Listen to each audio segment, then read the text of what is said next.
warahmatullahi wabarakatuh. Alhamdulillahi rabbil alamin. Nahmaduhu wa nasta'inuhu wa nastaghfiruh. Wa na'udzu billahi min syururi anfusina wa min sayyiati a'malina. Man yahdihillahu fala mudilla lahu wa man yudlil fala hadiya lahu. Asyhadu an la ilaha illallah wahdahu la syarika lah. Wa asyhadu anna Muhammadan abduhu wa rasuluh. Allahumma himna rushdina wa'idna min syarri nafsina. Rabbi zidna ilman nafi'an warzuqna fahmah. Allahumma fahman nabiyyin wa hifzal mursalin wa ilhamal malaikatil muqarrabin bi rahmatika ya arhamar rahimin. Amma ba'. Alhamdulillah, pertamanya kita syukur pada Allah Subhanahu wa taala di atas kesempatan yang Allah izinkan kepada kita pada pagi ini, iaitu di pagi hari Khamis seperti kebiasaan kita berhimpun di dalam halaqah ilmu.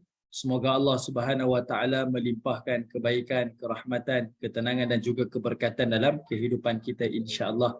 Dan mohon maaf sekali lagi, iaitu pertemuan ini adalah secara online. Insya-Allah minggu hadapan saya akan usahakan untuk kita secara onsite lah di HQ.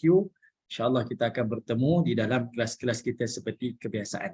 Okey, baik, untuk pagi ini insyaAllah kita akan sambung lagi tafsir dan tadabbur kita, iaitu pada surah Hud, surah yang ke-11, dan insyaAllah kita akan sambung bermula pada ayat yang ke-103. Okey, kita berada di fasa akhir. Sebelum kita selesaikan tafsir kita pada surah Hud. Ni biasalah surah yang di awal-awal ni adalah surah-surah yang panjang-panjang lah. Jadi rasanya dah berbulan dah kita punya kelas adalah berbincang daripada surah Hud, surah yang ke-11. Okey, baik. Sebelum kita masuk kepada ayat yang ke-103 ni, kita dah pernah bincang sebelum ni, iaitu bermula daripada ayat yang ke-100, 101 dan ayat yang ke-102 adalah berkaitan tentang apa tujuan Allah mendatangkan satu jumlah besar daripada kalangan Nabi sebagai kisah-kisah yang menjadi tema di dalam surah Hud. Ada 7 kisah para rasul yang Allah Ta'ala ceritakan di dalam surah Hud. Okay? Ada 7 Nabi. Bermula daripada Nabi Nuh, kemudian kisah Nabi Hud, kemudian kisah Nabi Nabi Saleh, kemudian Nabi Shu'aib, kemudian Lut, kemudian apa lagi? Nabi Ibrahim alaihissalam, dan akhir sekali kisah Nabi Musa alaihissalam. Okey, ada 7 nabi yang Allah Taala ceritakan. Bermula daripada ayat yang ke-100 sampailah ayat yang ke-102 tu Allah Taala ada sebut sebab-sebab dia. Pertama, pada ayat 100 Allah Taala sebut kenapa Allah ceritakan, sebab zalika min amba'il qura naqussu 'alaika minha qa'imun wa hasid. Kata Allah Subhanahu wa taala, cerita-cerita daripada penduduk-penduduk negeri ni ataupun para rasul ni diceritakan kepada Nabi SAW, sama ada kampung tu masih lagi wujud ataupun telah dihancurkan lebur tu. Tujuan dia adalah untuk menjadi, yang pertama adalah sebagai ibrah kepada manusia. Okey, tujuan pertama dia adalah sebagai ibrah kepada manusia, yang mana Allah Taala rakamkan. Kata Allah, laqad kana fi qasasihim ibratan liulil albab. Ini Allah Taala sebut. Allah datangkan cerita-cerita para nabi ni adalah sebagai ibrah, teladan kepada orang yang berfikir. Kita jangan ikut ataupun jangan jatuh di lubang yang samalah. Umat dahulu dah buat, kesalahan tu jangan buat. Sebab sejarah ni adalah repetition. Kita selalu dengar, kalau nak berjaya, ikut orang berjaya. Kalau nak gagal, ikut orang yang gagal. Jadi agama ni menunjukkan kita teladan melalui kisah umat yang terdahulu. Kemudian yang kedua, kenapa Allah datangkan cerita Rasul ni adalah sebagai penguat jiwa. Cerita Rasul ni adalah sebagai penguat jiwa. Dan ini kita akan jumpa nanti pada surah Hud di penghujung nanti. Allah Ta'ala rakamkan. Iaitu dia jadi penguat jiwa. Yang ketiga, kisah para Rasul ni adalah sebagai nasihat dan juga sebagai pengajaran. Okay? Sebagai nasihat dan juga sebagai pengajaran. Itu antara perkara yang Allah Ta'ala nak highlightkan. Okey, kita tengok ayat 102. Allah Subhanahu Wa Ta'ala menyebutkan wa kadzalika akhdhu rabbik. Kata Allah Ta'ala, dan begitulah azab daripada Tuhanmu. Maksudnya kalau dulu Allah timpakan azab begitu, waktu sekarang pun Allah akan turunkan azab begitu juga. Okey, kalau kita melakukan kesalahan seperti umat yang terdahulu. Idza akhadhal qura wa hiya zalimah. Yang mana apabila Allah mengazabkan penduduk negeri itu apabila mereka melakukan kezaliman, melakukan maksiat dan melakukan kesyirikan. Yang ini saya dah pernah sebut pada ibu-ibu. Kenapa Allah menyebut perkataan zalim? Zalim ni apa? Orang bermaksiat digelar sebagai zalim. Orang yang syirikkan Allah disebut sebagai zalim. Kenapa zalim? Sebab manusia ni Allah beri kepada dia ada 4 jenis hidayah. Pertama, hidayah secara fitrah. Kedua, hidayah melalui panca indera. Dua benda ni Allah beri siap-siap dah sebagai bekal hidup di dunia. Daripada dua hidayah ni, maka datanglah dua hidayah yang lain yang kita kena usahakan. Iaitu hidayah tauhid dan hidayah syurga Allah. Okey, hidayah tauhid dan hidayah syurga Allah Subhanahu Wa Taala. Okey. Jadi, orang yang bermaksiat dan syirikkan Allah dia zalim. Kenapa? Sebab Allah dah berikan dia akal, dia boleh berfikir. Allah berikan dia mata, dia boleh melihat. Allah berikan dia telinga, dia boleh dengar. Allah berikan dia hati yang mana dia boleh memahami. Okey. Jadi sayanglah kalau dia melakukan kesyirikan dan maksiat, artinya dia zalim. Jadi Allah hukumlah pada orang-orang yang menzalimi dirinya sendiri. Inna akhdahu alimun syadid, kata Allah. Sesungguhnya azab Allah itu adalah tersangat pedih lagilah keras. Okey. Baik, selesailah ayat 102. Sekarang kita nak bincang ayat yang ke-103. Okey, inilah perbincangan kita pada hari ini.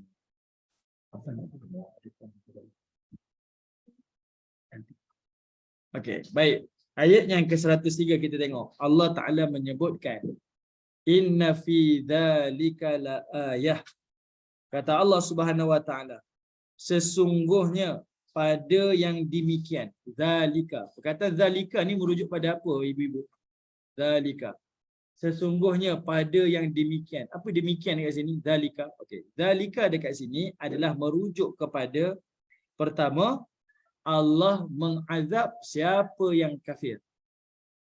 Allah mengazab siapa yang kafir. Siapa yang kufur kepada Allah, ingkari perintah Allah, Allah azab. Ini kita tengok secara konsisten daripada kisah Nuh sampailah ke kisah Nabi Musa AS. Itulah zalika dia. Demikianlah. Orang kita sebut demikian. Demikian ni pasal apa? Rentetan daripada yang pengajaran sebelum. Yang kedua, zalika itu adalah siapa yang mukmin, nescaya Allah selamatkan. Allah tak kisah siapa majoriti ke, siapa minoriti, itu bukan bincang dia. Yang pentingnya sekarang ni siapa yang beriman dan siapa yang kufur. Jadi orang yang menggunakan akal, berfikir, melihat kebenaran-kebenaran ni, maka dia kena tahulah yang beriman Allah bantu, yang tak beriman Allah tak akan bantu. Jadi bagi orang mukmin yang duduk dekat Mekah ketika itu tenang, tenteram. Walaupun mereka minoriti, sebabkan mereka beriman, dia yakin Allah Ta'ala akan bantu.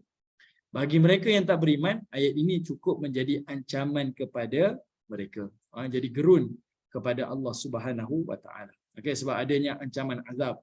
Dan Allah datangkan contoh yang mereka tahu, kisah daripada umat-umat Nabi yang terdahulu. Okay. Baik, kemudian Allah Ta'ala sebut apa? La ayah. La ayah. Yang mana azab kepada orang kafir dan penyelamat kepada orang beriman itu adalah la ayah, sebagai tanda. Di sini disebut sebagai iktibar, sebagai nasihat, sebagai pengajaran, sebagai tanda teguran. Semua tu kita boleh duduk sekali lah. Sama je semuanya. Okay? Semua cerita-cerita tu Allah dah sebut sebagai la ayah. Ini adalah tanda nasihat, tanda iktibar, tanda pengajaran, tanda teladan dan segalanya. Maksudnya kisah Nabi ni penting. Sekarang tinggal kita je. Kita dah tahu dah Allah gariskan ada 7 kisah ni. Semua watak-watak ni penting. Kisah Nabi Nuh, cerita pasal apa? Kisah bangsa yang paling sombong. Sombong.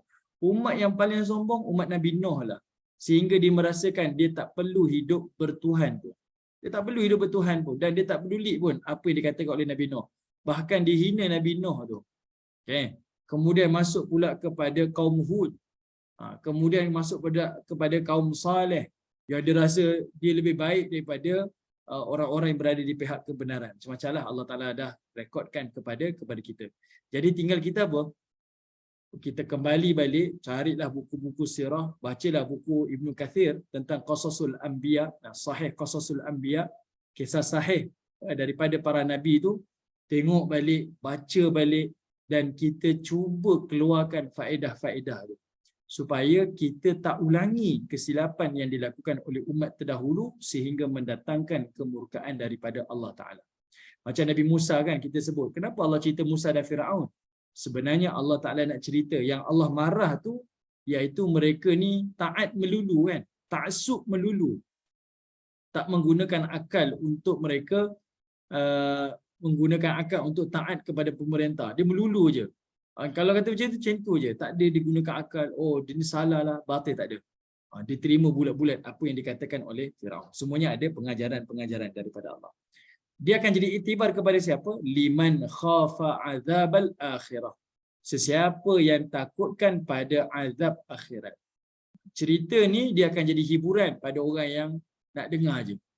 Oh, ni cerita umat-umat dahulu. Jadi cerita rakyat je lah. Tapi kalau orang yang gerunkan kepada hari akhirat, azab-azab Allah di hari akhirat, nescaya dia akan jadikan kisah para nabi ni adalah sebagai ibrah pada dia, teladan kepada mereka.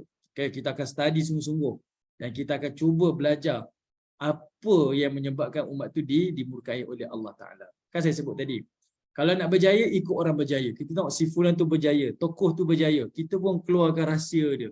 Rahsia dia berjaya macam ni, tindakan dia macam ni, ucapan dia macam ni, perancangan hidup macam ni, perancangan kewangan dia macam ni. Oh, kita follow si berjaya. Kita tengok orang gagal. Kenapa dia berjaya? Kita pun keluarkan. Dia berjaya sebab macam ni, keadaan macam ni, perangai macam ni. Kita senaraikan. Sebab kita nak betul-betul berjaya kan. Jadi kita buat sedikit research tentang orang berjaya dan orang gagal. Macam itulah yang Allah Ta'ala minta pada kita. Kalau benar kamu takut azab di hari akhirat, maka kisah para rasul ni perlu dijadikan sebagai iktibar. Okey. Lalu Allah Ta'ala sebut apa lagi? Dzalika yaumum majmu'un lahun nas wa dzalika yaumum mashhud. Okay. Sebenarnya ayat ini dia menjadi bridge.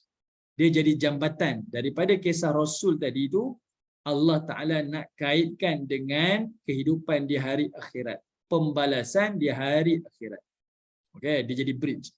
Allah Ta'ala nak tarik ayat tu disambungkan dengan ayat akhirat. Sebab kisah-kisah para nabi ni dia bukan sekadar kisah aja. Dia adalah sebahagian daripada keimanan. Kalau kamu nak bahagia di hari akhirat, follow golongan yang disebut oleh Allah Ta'ala tadi sebagai golongan mukmin. Kalau kamu rasa tak nak selamat dan tak kisah sangat, maka kamu bolehlah hidup bebas seperti mana golongan kafir. Okay. Jadi ayat ni Allah kata apa? Zalika yaumum majmu'un lahun nas. Iaitu pada hari kiamat nanti semua manusia akan dikumpulkan. Semua manusia akan dikumpulkan. Majmu'un lahun nas. Semua manusia dihimpunkan. Manusia ni akan dihimpunkan semuanya di satu tempat. Ada juga orang yang tak setuju kan. Dia kata macam mana Allah boleh himpunkan manusia? Bolehkah Allah himpunkan manusia? Tak logik lah. Sebenarnya sangat logik. Okey, minta Cik Syikin tengok pada surah Al-Mulk. Cik Syikin bantu saya tengok surah Al-Mulk.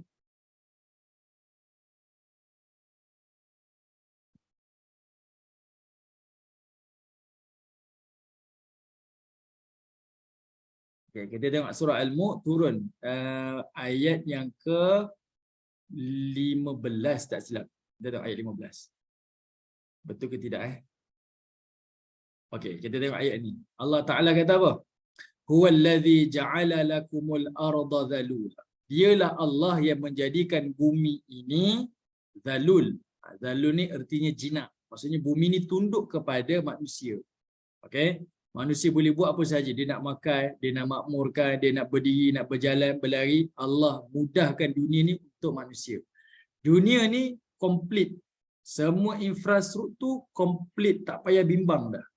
Kita ditugaskan hanya memakmurkan. Tak payah adjust dah. Jangan sebut-sebut adjust. Oh, matahari tak berapa cerah. Kita pergi cerah sikit. Tak perlu dah. Semuanya komplit dah. Jadi Allah kata apa? Famshu fi manakibiha. Jadi bila bumi ni Allah Ta'ala dah mudahkan untuk manusia. Lalu Allah perintahkan manusia ni supaya berjalanlah ke mana-mana pelusuk bumi.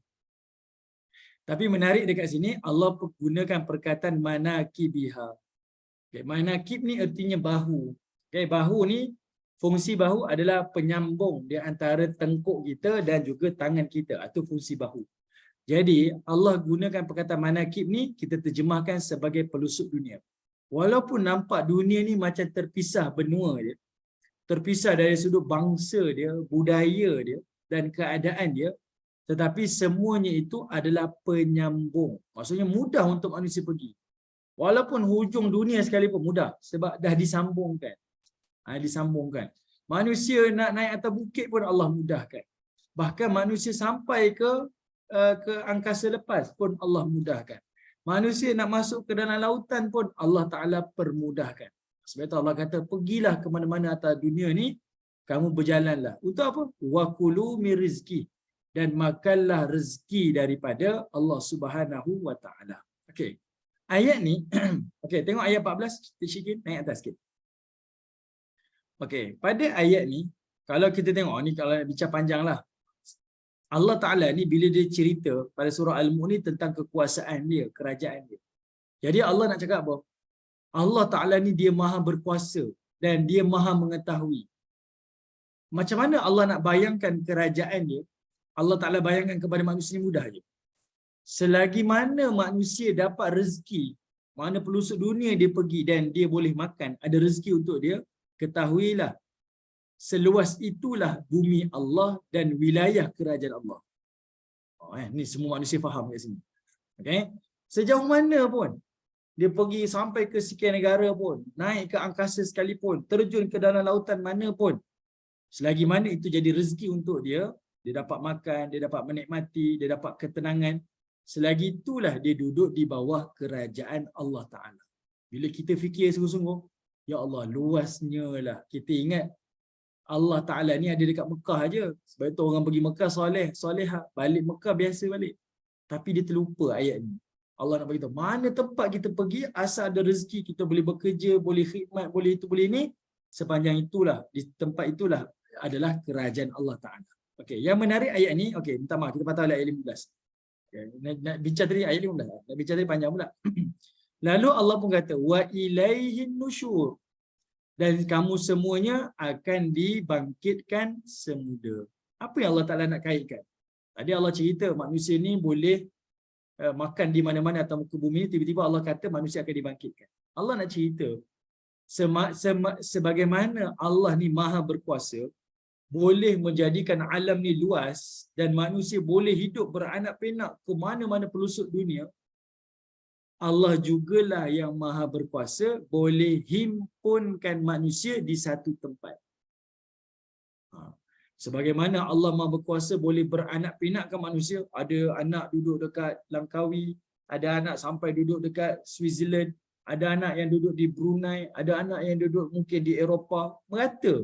Ada je. Jadi Allah Ta'ala lah Tuhan yang sama, yang maha berkuasa, boleh himpunkan seluruh manusia duduk di satu tempat, iaitu di Yaumul Mahsyar. Kalau ada orang kata, bolehkah Allah Ta'ala nak himpunkan seluruh manusia? Bukan sikit tau.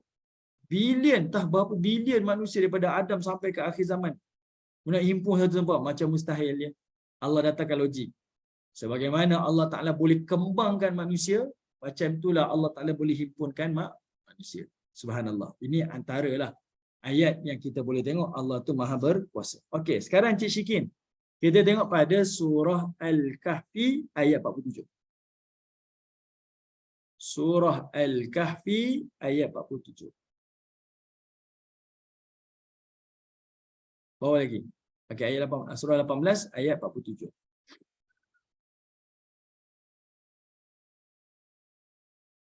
Okey. Allah Subhanahu wa taala menyebutkan wa yauma nusayyirul jibal. Pada hari itu ingatlah kami ni akan terbangkan. Nusayyiru maksudnya kami akan jalankan gunung ganang. Gunung-gunung ni kamu akan tengok dia akan berjalan. Sebab apa? Gunung ni Allah Taala akan ranapkan dia. Allah Taala akan ranapkan. Gunung ganang ni Allah akan ranapkan dan dia akan jadi tanah. Dia akan jadi debu. Ditiup angin dan dia akan bertebaran lah. Dan ayat ni Allah gunakan perkataan al-jibal. Al-jibal. Kalau ibu-ibu yang ikuti kuliah kita pada sebelum surah Hud ni, kita pernah bincang surah At-Tur. At-Tur adalah bukit.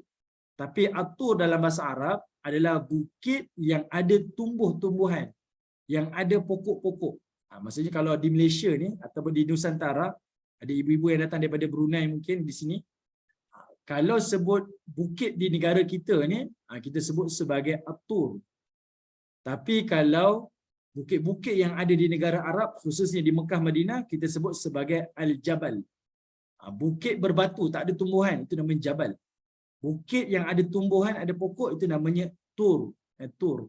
Jadi dekat sini Allah kata apa? Kami menjalankan bukit-bukit berbatu. Ni bukit yang dekat Mekah tu. Yang kita tengok ni batu-batu besar ni. Jadi bukit besar. Allah kata semua bukit tu berjalan. Maksudnya apa? Goncangan yang maha dahsyat di hari kiamat sehingga menghancurkan seluruh gunung bukit yang berbatu ni, lalu ditiup oleh angin menjadi debu-debu berterbangan. Itu maksud Allah Ta'ala. Kiamat akan berlaku macam tu. Wataral arda barizah, kata Allah. Dan kamu juga akan tengok bumi ni akan terdedah. Terbukalah bumi ni. Wa hasyarnahum falam nughadir minhum ahada.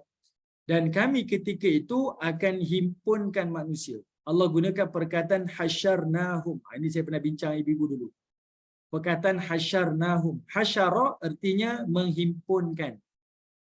Hasyar menghimpunkan. Dia sama dengan perkataan jama'ah. Jamak menghimpunkan, hasyar pun menghimpunkan. Beza dia apa? Hasyar ni adalah Allah himpunkan dengan paksaan. Kamu suka ke tak suka, semuanya dipaksa berhimpun. Paksa. Sebab itu kita panggil padang mahsyar. Tempat perhimpunan yang Allah paksa. Sebab tak ada manusia suka kan untuk dihisap amal dia.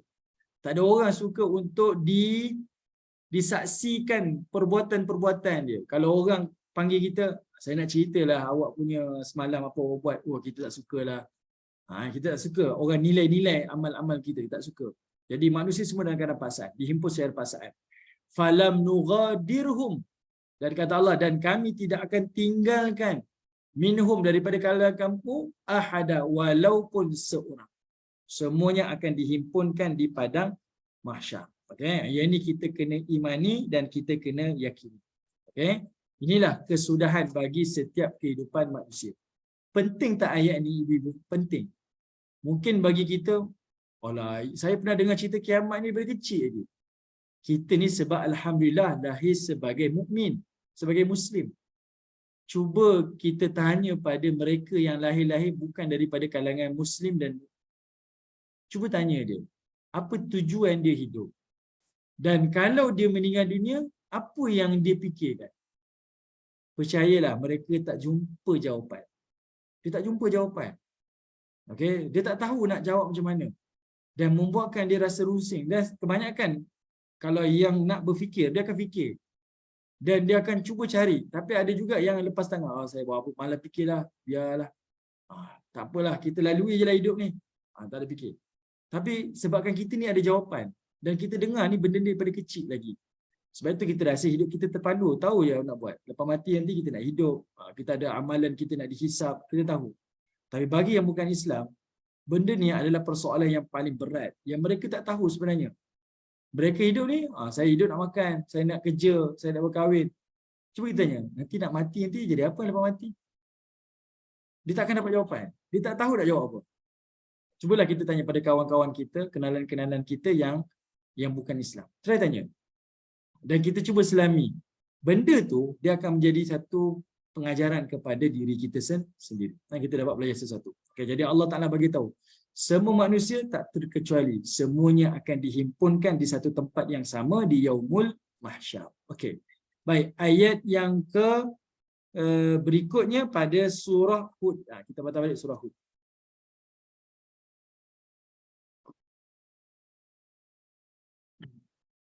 Okey, ayat 103. Allah Ta'ala menyebutkan وَذَلِكَ يَوْمٌ مَشْهُودٌ, kata Allah. Dan pada hari itu adalah menjadi hari yang disaksikan. Hari masyhud, hari yang disaksikan. Kalau kita terjemah kat situ, dia tulis hari yang dihadiri. Hari yang disaksikan kat sini siapa? Nak bagi tahu dia adalah hari yang paling besar. Semua orang tak terkecuali. Paling besar, paling utama. Dan sepatutnya hari ini yang paling kita bimbangkan. Okey, bila sebut hari yang tak ada orang terkecuali, sepatutnya hari itu paling besar. Contohlah bila kita hari raya, semua orang sambut, semua orang sambut. Saya ni kalau tak sambut macam pelik pula. Macam hari itu masa hari kebesaran lah, semua orang sambut, semua orang raikan. Apa lagi? Hari-hari yang semua orang pergi hadiri. Mestilah hari itu benda yang utama, benda yang paling penting. Jadi dalam kehidupan manusia ni, hari yang paling penting, yang paling besar adalah hari yang akan dijadi saksi kepada seluruh makhluk Allah. Perkataan masyhud dekat sini nak tunjukkan dia adalah hari yang paling penting sebab waktu itu Allah akan himpunkan kalangan rasul, kalangan nabi, kalangan manusia, jin, haiwan, binatang buas, burung-burung, kita kata haiwan-haiwan melata, sampailah ke serangga-serangga kecil, semuanya Allah akan himpunkan pada hari tersebut. Semuanya Allah himpunkan. Jadi perkataan yaumul masyhud merujuk kepada semua yang Allah pernah ciptakan, semuanya akan berhimpun. Jadi dia memberi mesej, ia adalah hari yang paling besar, hari yang paling utama. Okay, dalam hidup manusia itu, itulah hari yang paling penting yang kita semua kena bersedia. Prepare lah persediaan yang paling rapi untuk hari itu. Sebab semua akan berhimpun pada hari tersebut. Okay, itu mesej yang Allah Ta'ala nak sampaikan. Okay, kita tengok ayat 104.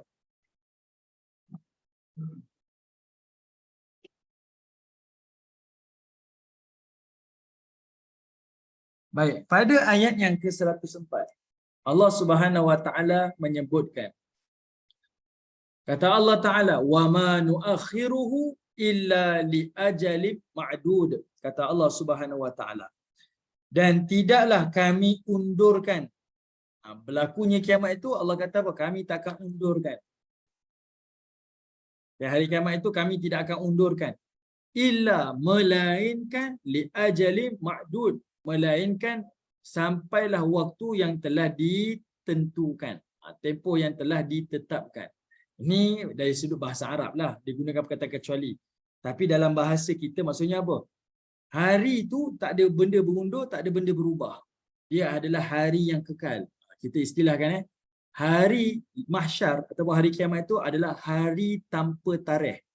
Yang Allah dah tetapkan dan bila sampai waktu dia terjadi. Dia takkan berundur dan dia takkan patah balik. Semua manusia akan menghadapinya. Adalah hari yang pasti. Okey? Sebab itu lepas surah ni, surah-surah yang berikut tu Allah dah mula cerita tentang hari akhirat dan menamakan hari akhirat dengan macam-macam nama lah. Yaumul Waqi'ah, hari yang realiti. Inilah sebenar-benar kehidupan kamu, inilah sebenarnya. Hari-hari dekat dunia itu belum lagi realiti. Itu adalah hari-hari ujian di sisi Allah Ta'ala. Yang realiti kehidupan, inilah dia. Hari akhirat. Maka bersiap sedialah manusia menempuh hari-hari realiti di hari akhirat. Okey, itu ayat 104. Okey. Okey.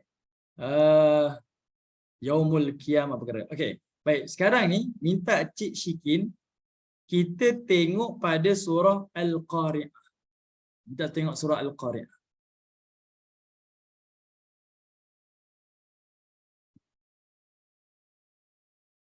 Seratus satu.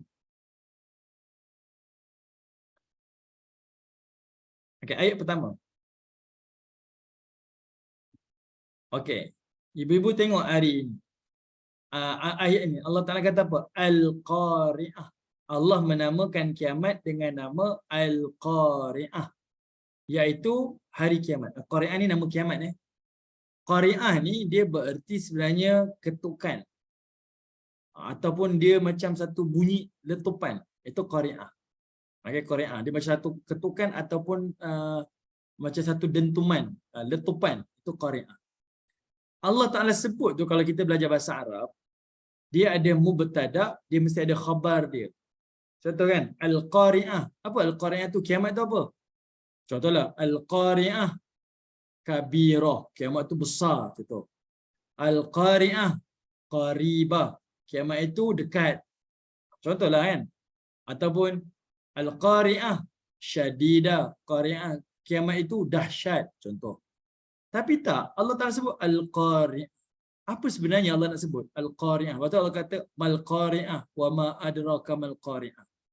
Di sini, ibu-ibu yang dirahmati oleh Allah, sebenarnya Allah nak bagi tahu, mesej yang Allah Ta'ala tak sebut dekat sini adalah, kiamat itu adalah hari yang sangat-sangat dekat. Dia dah dekat sangat dah. Kenapa disebut dekat tu tapi dia buang? Sebab nak bagi tahu, dekat tu dia, sebab kita sedang menuju. Dia tak berundur walaupun sesaat. Walaupun sedetik, tak ada manusia dia berundur. Dia sedang menuju. Setiap waktu, bukan setiap hari, setiap waktu dan detik kita ni menuju pada dia. Sikit, dia terlalu dekat dengan manusia. Saya bagi contoh macam ni. Okey, kalau ibu-ibu pernah ikuti kuliah saya, mungkin saya pernah sebut. Contohlah, kalau kita berlaku satu kecemasan di kawasan kita, waliyadzubillah lah, berlakunya satu kebakaran di kampung kita. Penting tak kita nak jerit? Masa tu kebakaran tengah marak ni, kita jerit. Perhatian, berlakunya kebakaran di rumah sekian, di jalan sekian, bermula daripada jam sekian tadi, tolonglah. Kita tak sempat nak sebut macam tu. Selalunya bila nak nampak satu kebakaran dan benda tu dah betul-betul dekat dengan kita, kita sebut apa? Api, api, api. Betul tak? Kita akan jerit sekuat hati dan kita sebut satu katanya, api, api. Sebab apa? Kita minta. Benda tu dah tak ada masa dah untuk kita explain dah. Sebab dia dah terlalu dekat dan dia terlalu bahaya. Kita dah tak cukup masa sebenarnya. Yang penting sekarang kita kena cepat dan segera menyelamatkan diri. Seolah-olahnya pada ayat ini Allah nak bagi tahu kiamat tu dia dah dekat dah, dia tak berundur. Dia dekat sangat dah. Dan kamu berada di waktu-waktu kecemasan sebenarnya. Manusia ni ataupun alam ni dah duduk di waktu-waktu kecemasan sebenarnya. Yang kita kena betul-betul dekat. Dah betul-betul dekat. Dan kita hanya boleh bersedia saja. Dah tak boleh nak fikir kita nak incur ni, tak ada dah. Bersedia untuk selamatkan diri kita semua. Itu sebenarnya yang Allah Ta'ala nak sebut pada ayat pertama. Okey, terima kasih Bonda Niksum dan juga Bonda Nur Azhar yang respon-respon di kawasan mesej ni. Terima kasih. Okey, satu lagi dalil. Kita tengok pada surah Al-Qiyamah. Kita tengok surah Al-Qiyamah.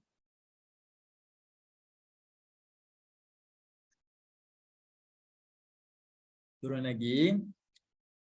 Atas. Al-Qiyamah. Okey, tengok ayat pertama.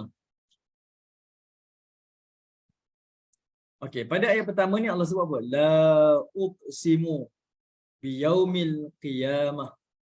Kata Allah Subhanahu wa taala, aku benar-benar bersumpah dengan hari kiamat. Tengok, perhatikan ayat ni. Ibu-ibu ada rasa pelik tak pada ayat pertama ni? Ayat dia dengan terjemahan dia, ada rasa pelik tak? Siapa ibu-ibu yang boleh respon? Ada rasa pelik tak? Bonda-bonda semua ada rasa pelik tak? La uqsimu biyaumil qiyamah. Dengan terjemahan tu ada rasa macam pelik lah. Ada tak? Perkataan la tu Ustaz. Pada perkataan la ni selalunya dikenali sebagai nafiu kan? Tidak, Menafi, ya, nafi. Tidak kan? Sepatutnya tidak. Tapi terjemahan tak tulis tidak. Terjemahan ditulis sebagai aku bersumpah dengan hari kiamat. Okey. Perkataan la dekat sini sebenarnya menunjukkan kepada kita ada 3 tafsiran. Jadi sebenarnya saya nak bawa pada ibu nampak. kenapa surah Hud tadi ayat 104 Allah kata kami tak undurkan hari kiamat tu, melainkan dia adalah waktu yang ditetapkan. Maksudnya hari tu hari pasti dan semua orang tengah menuju pada hari itu. Dia adalah hari yang sangat besar, penting sangat dalam hidup ni. Okey, kita tengok dalam dalil-dalil yang lain Allah Taala sebutkan kiamat tu sangat dekat. Tadi Qari'ah menunjukkan kiamat tu dah sangat dekat dah. Sampai kita tak perlukan kepada mesej-mesej yang lain. Hanya sebut Qari'ah, semua orang maklum dia adalah hari yang sangat-sangat dekat dah. Dan kita kena bersedia di waktu-waktu kecemasan. Okey, ayat pertama tengok sini Allah gunakan perkataan la uqsimu biyaumil qiyamah. Tafsiran pertama, la dekat sini kita terjemahkan sebagai aku tidak bersumpah dengan hari kiamat. Terjemah secara literal. Aku tidak bersumpah dengan hari kiamat. Kenapa Allah Ta'ala bersumpah macam tu? Aku tidak bersumpah dengan hari kiamat. Sebab nak bagi tahu hari kiamat itu adalah hari yang pasti. Dan no point nak bersumpah dengan hari yang pasti. Misal, esok hari apa? Hari Jumaat. Perlu ke saya bercakap dengan ibu-ibu? Ibu-ibu, demi Allah, wallahi esok Jumaat. Perlu ke? Tak perlulah kan? perlu. Tak perlu. Tak ada point pun saya nak sebut macam tu. Sebab dia adalah hari yang memang akan berlaku. Hari yang memang akan pasti berlaku. Begitulah tafsiran pertama bila para ulama kata apa? La uqsimu biyaumil qiyamah, Allah bersumpah aku tidak bersumpah dengan hari kiamat. Bukan maksudnya kiamat tak ada, tapi nak kata kiamat tu memang akan terjadi. Benda tu pasti berlaku. Perkara realiti. Dan tak perlu pun untuk bersumpah untuk mengiyakan dia akan terjadi. Sebab dia adalah perkara yang benar-benar terjadi. Okey, itu tafsiran pertama. Tafsiran yang kedua, la dekat situ adalah untuk menafikan, menyanggah kefahaman Quraisy pada tu. Pada waktu tu Quraisy kata apa? Oh, kiamat tak ada, dia kata. Kiamat tak ada. Allah kata la. Maksudnya la tu adalah pada ucapan Quraisy. Kamu kata kiamat tak ada, Allah kata tak. Bukan, salah. Lalu Allah menyebut uqsimu biyaumil qiyamah. Aku bersumpah dengan hari kiamat. Maksudnya kalau kita dalam bahasa kita la tu kononnya la ada titik. Sebab la tu adalah merujuk kepada sanggahan Allah Ta'ala kepada kefahaman Quraisy yang mengatakan kiamat tak ada. Allah kata tak, salah tu. Uqsimu biyaumil qiyamah. Aku bersumpah dengan hari kiamat. Ini tafsiran yang kedua. Okey. Tafsiran yang ketiga, ini tafsiran yang paling masyhur sekali lah. Dan inilah yang digunakan dalam terjemahan ni, iaitu la uqsimu, la dekat situ disebut sebagai la az-zaidah. La az-zaidah, la penambahan. Penambahan dekat situ adalah untuk menguatkan. Kalau tengok terjemahan-terjemahan di dalam buku Quran terjemahan kita, dia akan tulis apa? Aku benar-benar bersumpah dengan hari kiamat. Aku benar-benar bersumpah. La tu adalah sebagai satu tanda penguat. Dia penambahan yang menunjukkan penguat. Contoh dalam bahasa Melayu ni di Malaysia, dia ada istilah lah. Lah. Hari ni hari apa? Hari ni hari Khamis lah. Khamis lah. Lah tu adalah zaidah, penambahan. Nak menunjukkan satu kepastian. Khamis lah. Ini hari Khamis lah. Lah tu Khamis lah ni, confirm. Tapi ada juga bahasa Melayu, dia ada zaidah, penambahan yang menunjukkan keraguan. Hari ni hari apa? Hari Khamis, kot. Kita ada satu keraguan. Kot. Macam tu. Kot. Kot itu maksudnya dia ragu-ragu. Khamis kot. Ragu-ragu. Penambahan juga tapi ragu-ragu. Okey. Jadi di kat sini menunjukkan kepada kita kiamat tu adalah hari yang pasti dan hari yang sangat dekat kepada kita. Okey? Khalas. Okey, kita kembali pada surah Hud. Kembali pada surah Hud. Tengok ayat yang ke-105.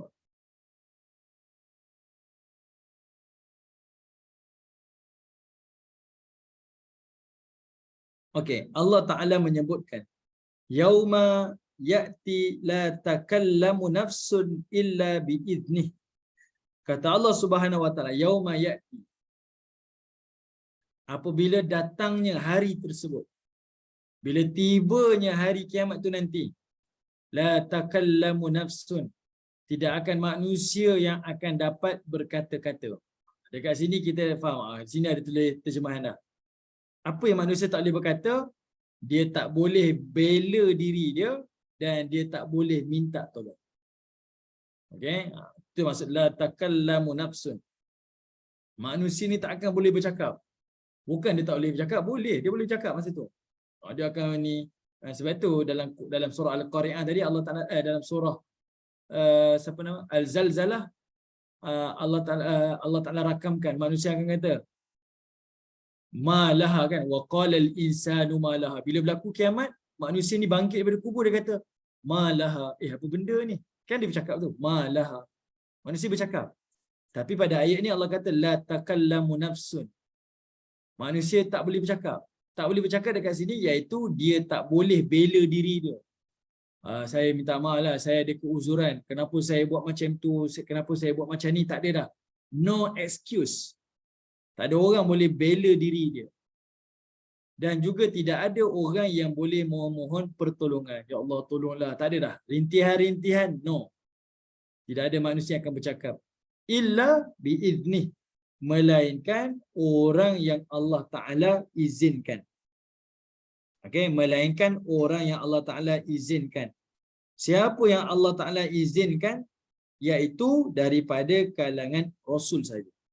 Daripada kalangan Rasul sahaja yang Allah Ta'ala izinkan untuk membela diri dan untuk memohon pertolongan. Dan ini disebut sebagai syafaat. Okay? Di sini disebut sebagai syafaat. Dan syafaat ada daripada kalangan Rasul, daripada kalangan orang mukmin, daripada Al-Quran, daripada para malaikat. Banyaklah syafaat-syafaat tu yang Allah izinkan. Sebab itu Allah letakkan istisna. Ada pengecualian. Semua orang tak boleh buat benda tu melainkan ada sebahagian yang Allah izinkan. Okay? Sebahagian yang Allah izinkan. Bila kita faham perkara ni, maka dekat dunia ni bersiap sedialah untuk mendapatkan kita punya syafaat-syafaat. Kena usahakanlah mendapat syafaat-syafaat. Kena berdasarkan kepada, tengoklah pada hadis-hadis yang sahih. Nak dapat syafaat ini macam mana? Salah satu dalam hadis yang sahih berkaitan tentang baca surah Al-Mulk. Kan dalam hadis Nabi SAW kata, ada satu surah yang mengandungi 30 ayat. Dan surah itu dia akan membela pembacanya di hari akhirat sehinggalah si pembacanya itu mendapat pengampunan Allah dan sehinggalah pembaca itu dia dapat masuk dalam syurga Allah. Maksudnya surah Al-Qari'ah tu dia akan bela pembacanya itu sampailah pembaca itu dapat pengampunan dan masuk syurga Allah. Barulah Al-Qari'ah itu akan berpisah pada dia. Bayangkan Al-Qari'ah satu surah saja 30 ayat boleh jadi pembela kita. Bayangkan kalau orang tu hafal satu Quran. Bayangkan. Sudah tentulah lebih daripada tu lagi. Ini antara syafaat-syafaat yang diizinkan oleh Allah Ta'ala. Okey. Baik. Lalu Allah kata apa? Faminhum syaqiyyun wa sa'id. Dan pada waktu itu, ada daripada kalangan manusia di mahsyar, ada dua je kelompok. Syaqiyyun, sama ada dia celaka, ataupun sa'id, ataupun dia adalah orang yang bahagia. Okay? Sama ada dia adalah orang yang celaka ataupun dia daripada kalangan orang yang bahagia. Okay. Sekarang ni kita boleh bayangkan pecah pada dua manusia. Ada kelompok bahagia, ada kelompok yang celaka. Sekarang ni ia adalah perkara yang sangat berat sebenarnya. Sebab apa? Dia tidak ada kelompok yang berada di tengah-tengah. Celaka tak, bahagia pun tak. Tak, dia hanya dua sahaja. Maksudnya, kita kena buat satu keputusan yang paling tepat. Kita kena buat keputusan yang paling tepat. Dan kita tak boleh ragu-ragu dah. Sebab dua je. Ada yang baik, bahagia, dan ada yang jahat, dicelakakan oleh Allah Ta'ala. Okay, ini satu keputusan yang berat ni. Macam kita lah diberikan kata putus kan. Kalau orang main bola tu dia kata apa? Ini adalah perlawanan kalah mati. Ibu-ibu pernah dengar ke? Bonda Nur Azhar daripada Brunei pernah dengar kan istilah kalah mati? Ya, selalu Ustaz. Selalu dengar kan? Tengok bola. Kan? Betul lah. Puan Shima, kalau kita dalam bahasa Inggeris kita sebut apa kalah mati ni? Knockout, Ustaz. Apa? Knockout. Oh, okey. Knockout kan. Kita kata ni pusingan kalah mati. Okey, jadinya Bukan bila sudden kita death, Ustaz. Sudden death. Okey. Okey, itu sadar ni waktu kecemasan kan? Waktu kecemasan. Sekarang ni dia kalah mati. Kalah mati ni maksudnya dia hanya kena menang, dia tak boleh kalah. Seri pun tak boleh. Kalau dia seri, dia kena pastikan dia menang juga. Sebab dua je. Kalau kamu kalah, kamu kena berhenti sekarang. Kalau kamu menang, kamu akan teruskan lagi pusingan. Okey, jadi dekat situ benda tu adalah berada di pusingan yang dia bermain dalam keadaan yang sangat kita kata memang dia kena all out lah. Sebab dua je. Sama ada kamu menang ataupun kamu kalah. Kamu berjaya Dia kalau ataupun kamu gagal. dalam withdraw. sport, Ustaz, dalam stop dipanggil knockout kan? Ya betul. Okey. Jadinya Allah Ustaz, Taala sebut dekat sini manusia di mahsyar akan pecah kepada dua. Sama ada dia bahagia ataupun dia celaka. Dia tak ada tengah-tengah. Dan kita boleh bayangkan sebenarnya kehidupan ni adalah satu benda yang kita kena buat keputusan mesti tepat. Bila sebut tepat, artinya kita tak ada masa sebenarnya nak buat benda yang bersia-sia, benda yang membazir, nak umpat orang, nak cerita pasal saya tak minta maaf, saya tak cukup masa sebenarnya. Masa yang ada pun tak cukup buat baik, apatah lagi nak cerita benda buruk. Nak buat salah, minta maaf lah, tak cukup masa. Sebab dia adalah satu perjudian kepada kita lah. Sama ada saya berjaya ataupun saya akan gagal di hari akhirat. Okey, jadi sebab itu Allah bagi pecah terus kepada dua. Okay, supaya manusia betul-betul sungguh-sungguh dan nampak ini adalah satu keputusan yang sangat berat. Okey. Ustaz, Yes, Ustaz, minta maaf Ustaz, boleh saya tanya? Boleh, silakan Bonda. Ustaz, just for clarification, Ustaz, dua kelompok di Padang Mahsyar, kelompok yang celaka dan bahagia, ini adakah semasa di Padang Mahsyar sebelum mereka ditimbang? Sebelum dekat mizan kan? Because dalam surah Al-Aqrab ada mengatakan ada kelompok yang tengah-tengah tu di tembok Al-Aqrab.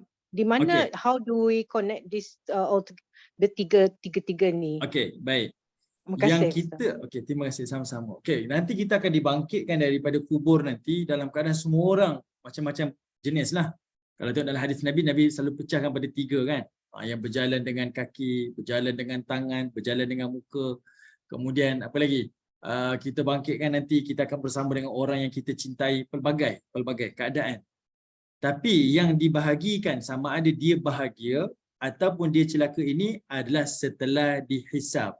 Sebab itu pendetilan Syaqiyun wa Sa'id ni kita kena tengok pada ayat yang ke 106, 107 sampai ke 108. Ini Allah detailkan siapa golongan ni sebenarnya. Ini adalah golongan yang dah dibahagikan. Bila golongan ni dibahagikan pula, yang kita selalu dengar tu nanti ada perbezaan. Orang yang bahagia pecah lagi. Ada yang duduk syurga atas, ada yang duduk di syurga yang bawah. Orang yang celaka pun dibahagikan juga. Ada yang nanti dapat buku amalan daripada tangan kiri dan ada yang dapat buku amalan daripada tangan belakang. Ini kita tengoklah pada pendetilan di dalam ayat-ayat yang lain. Okey, jadi ini adalah setelah Allah Ta'ala hisab di Yaumul Mahsyar. Sebab itu tadi ayat Allah kata la takallamu nafsun illa bi'izni. Maksudnya bila kita dah berdiri di Yaumul Mahsyar, kita menghadapi Allah Ta'ala. Ni ringkas je, Allah Ta'ala tak detailkan sebab ayat-ayat lain dah detailkan.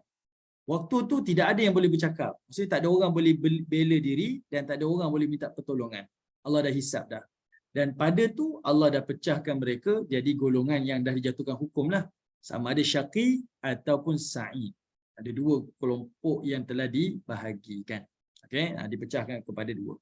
Okey, kita tengok ayat yang ke-106. Siapa golongan ni? Siapa golongan ni? Ayat ke-106 Allah Ta'ala sebut. Okey, sebelum kita nak sebut 106 ni. Dulu kita pernah baca tafsir surah Al-Waqi'ah kan? Allah Ta'ala bahagikan manusia ada 3 jenis. Okey, Allah kata apa? Apa saya lupa ayat dia. As-sabiqun was-sabiqun. Bukan, sebelum tu. Ayat dia lupa dah.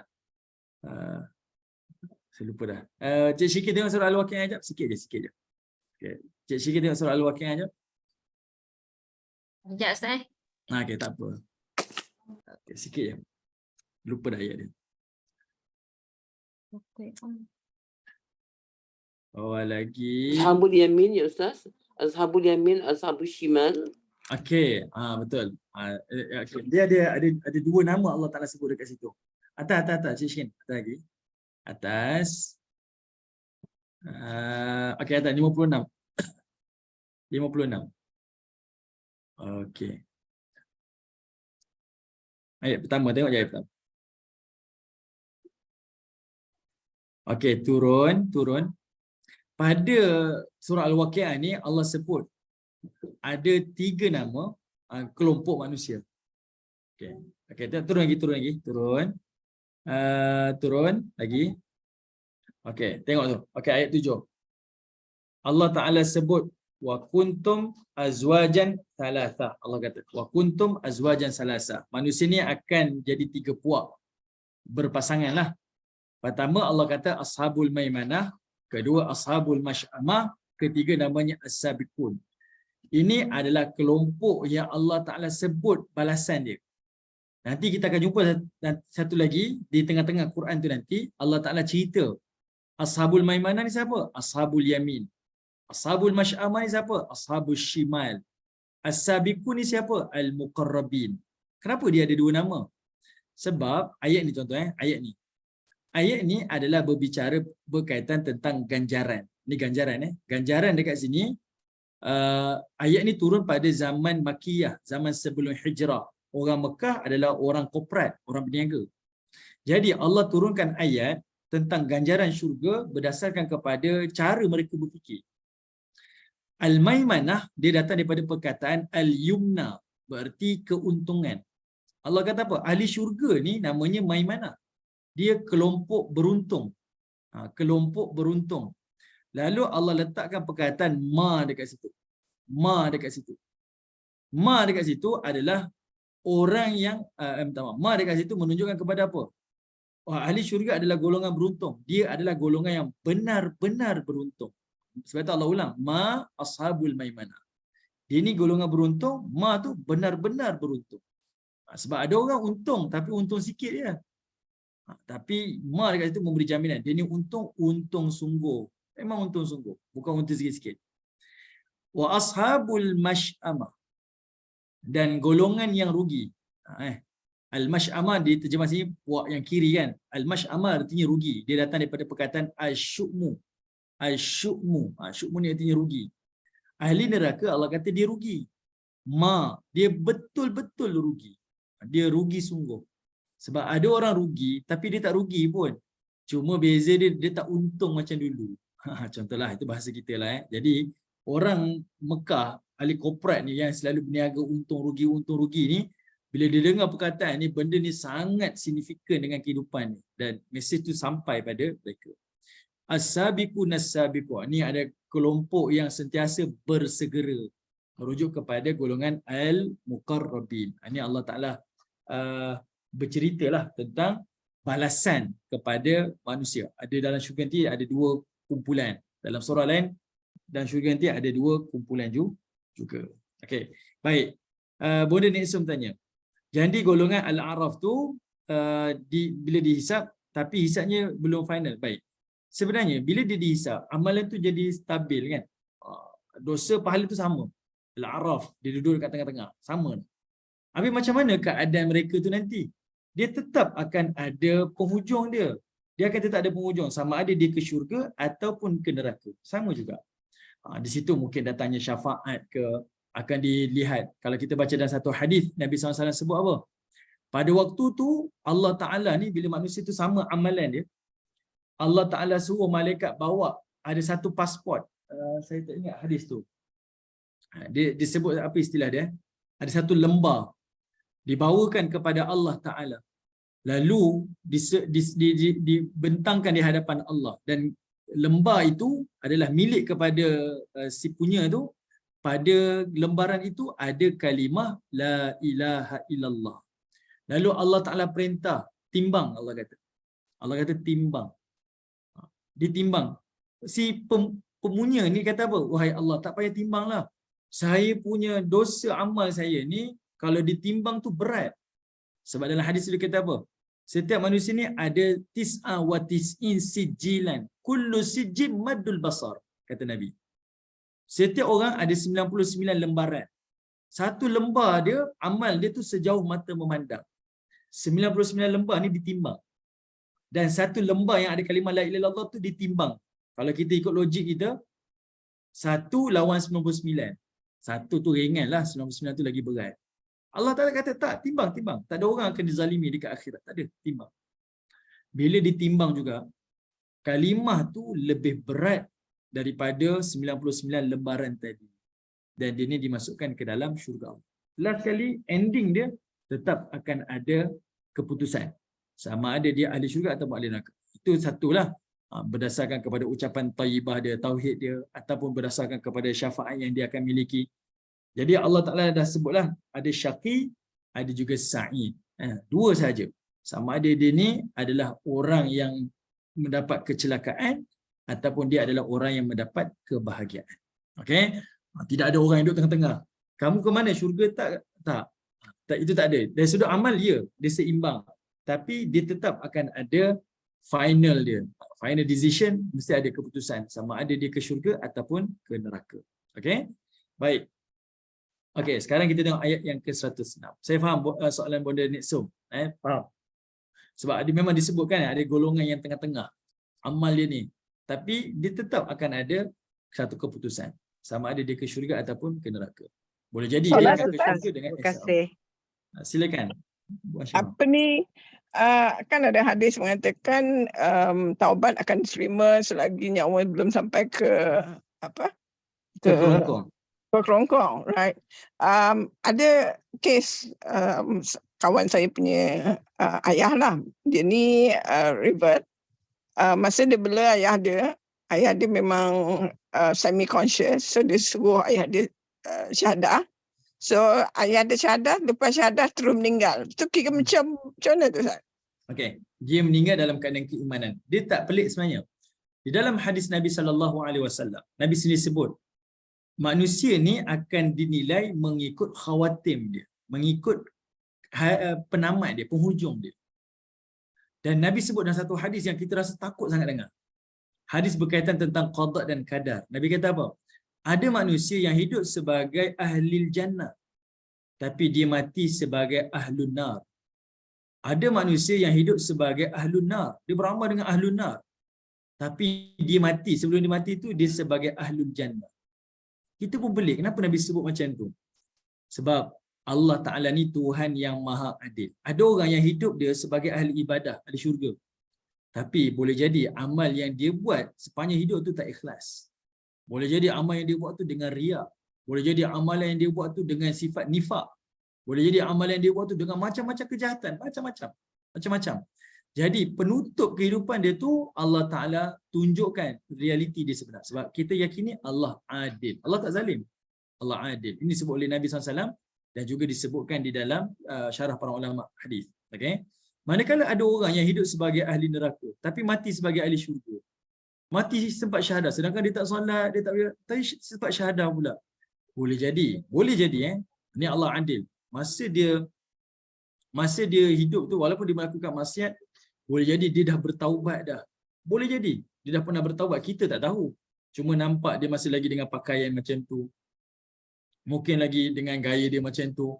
Tapi dari sudut hati dia, Allah Ta'ala saja yang tahu. Mungkin dia merintih, dia meminta, dia mengadu pada Allah Ta'ala. Mungkin ada amalan-amalan yang dia buat. Dia cuba nak saingi kesalahan-kesalahan yang dia lakukan dan Allah terima. Okay, walaupun nampak amalannya ahli neraka, tapi matinya sebagai ahli syurga. Satu benda yang kita kena yakini dekat situ. Sepanjang amalan kita, proses kehidupan ni, dia adalah menjadi penentu pada waktu kematian. Penentu. Okay, penentu kepada kematian. Sebab Allah itu maha adil. Okay, kita tak kata, oh dia buat amal, tiba-tiba jadi ahli neraka. Tak adil Allah ni. Tak. Allah paling mengetahui tentang amal-amal kita. Jadi dia akan hukum setimpalah dengan apa amal yang kita lakukan. Jadi boleh jadi ada orang tu kita tengok dia macam tak beramal dalam hidup dia. Tiba-tiba meninggal sempat syahadah. Kita dengar sendiri dia bersyahadah. Mudah-mudahan ahli syurga lah. Mudah-mudahan. Allah Ta'ala takkan khianatilah hamba-hamba dia.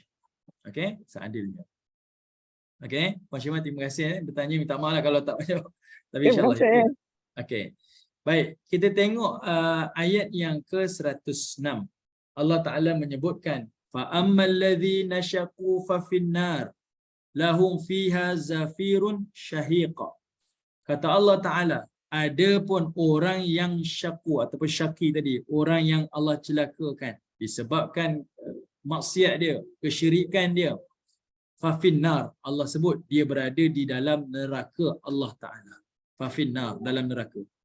Lahum fiha zafirun syahiqa.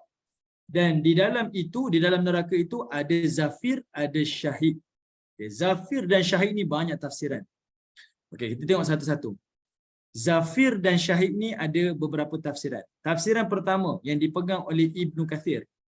Ibnu Kathir kata zafir ini adalah suara hembusan. Kalau kita bernafas, kita lepaskan nafas kita, itu zafir.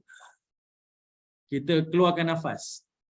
Okey, tarik nafas, lepas nafas. Okey, zafir itu adalah melepaskan nafas. Ni suara apa ni? Ni suara neraka. Zafir ni adalah suara neraka. Syahid pula suara neraka, tapi suara neraka yang tarik nafas dia. Bila neraka tu tarik nafas, dia ada bunyi dia. Okey? Dan dua-dua suara ni adalah suara yang menggerunkan.